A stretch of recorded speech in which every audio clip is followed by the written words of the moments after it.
കട്ടപ്പന കല്യാണത്തണ്ട് മലനിരകളിൽ നീലവസന്തം. നീലക്കുറിഞ്ഞിയുടെ കാഴ്ചകൾ പോലെ തന്നെ അതിമനോഹരമാണ് കല്യാണത്തണ്ടിലെ കുറിഞ്ഞിപ്പൂക്കളും.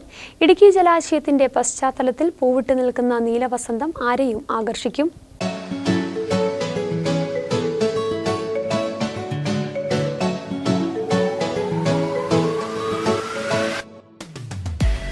മൂന്നാറിന്റെ സ്വന്തം നീലക്കുറിഞ്ഞി ലോകത്തിന് തന്നെ അത്ഭുത കാഴ്ചയാണ്. 12 വർഷത്തിലൊരിക്കൽ മാത്രം പൂവിടുന്ന കുറിഞ്ഞിപ്പൂക്കൾ കാണാൻ വിവിധ രാജ്യങ്ങളിൽ നിന്നുള്ള സഞ്ചാരികൾ മൂന്നാറിലെത്താറുണ്ട്. മൂന്നാർ രാജമലയിലെ നീലക്കുറിഞ്ഞിക്ക് സമാനമാണ് കട്ടപ്പന കല്യാണത്തണ്ട് മലനിരകളിൽ പൂവിട്ട കുറിഞ്ഞികളും. ഇടുക്കി ജലാശയത്തിന്റെ പശ്ചാത്തലത്തിൽ പൂവിട്ട് നിൽക്കുന്ന നീലവസന്തം ആരെയും ആകർഷിക്കും.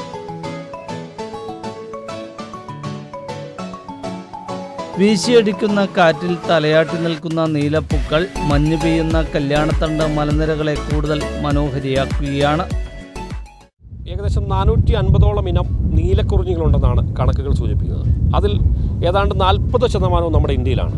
അതിലേറിയ പങ്കും നമ്മുടെ കേരളത്തിലാണ്. കേരളത്തിലാവട്ടെ നമ്മളുടെ പശ്ചിമഘട്ട മലനിരകളിൽ ഈ ഹൈ റേഞ്ചും അല്ലെങ്കിൽ നമ്മളുടെ ഊട്ടിയുമൊക്കെ അടങ്ങുന്ന ഈ പശ്ചിമഘട്ട മലനിരകളിലാണ്. അതിൽ ഏറ്റവും പ്രധാനപ്പെട്ട ഒരു മേഖലയിലാണ് ഞാനിപ്പോൾ നിൽക്കുന്നത്. നമ്മളുടെ കട്ടപ്പനയ്ക്ക് അടുത്തുള്ള മുളകരമേട് മലനിരകളിലാണ്. ഇവിടുത്തെ ഇപ്പുറത്തെ ഒരു പ്രത്യേകത എന്ന് പറയുന്നത് ഇവിടെ ഇപ്പോൾ നീലക്കുറിഞ്ഞിയുടെ ഇനത്തിൽപ്പെട്ട ഒരു സസ്യം, നീലക്കുറിഞ്ഞി തന്നെ എന്ന് വേണമെങ്കിൽ പറയാം, അത്തരത്തിലൊരു സസ്യം പൂത്തു തുടങ്ങിയിട്ടുണ്ട്. ഈ മലയിൽ മുഴുവൻ ഇത്തരത്തിലുള്ള സസ്യങ്ങൾ പതിയെ പൂത്തു തുടങ്ങിയിരിക്കുന്നു. ഏതാണ്ട് ഓണത്തോടു കൂടി ഇതിവിടെ സജീവമാകും. മനോഹരമായൊരു കാഴ്ചയാണ് വാസ്തവത്തിൽ സഞ്ചാരികളെ കാത്തിരിക്കുന്നത്.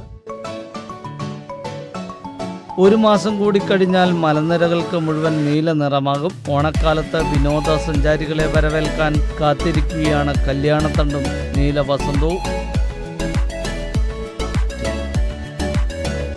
Akhil Philip, news bureau, Kattappana.